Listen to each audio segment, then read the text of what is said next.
question I have for you is, you mentioned in the podcast that it's important to restrict our understanding of the religion to the first 3 generations, and you gave ample evidences for that.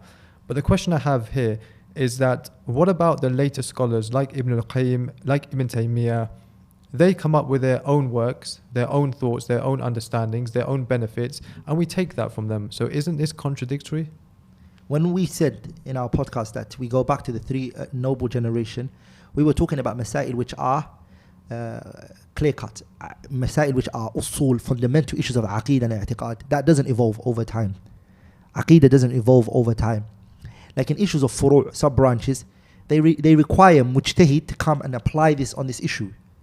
So the ayah has a evidence that a technology comes out or something happens and the Muslims need a ruling for it. Somebody takes the ayah and he places it on this issue.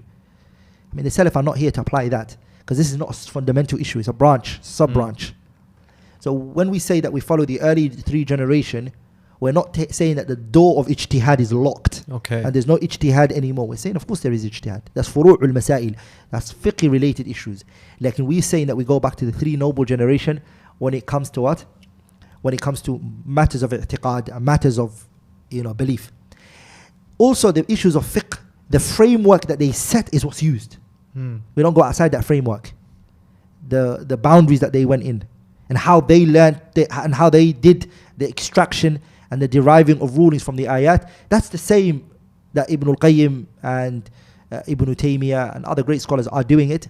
They're just applying on the evolving of the people and how these issues relate to them. Okay.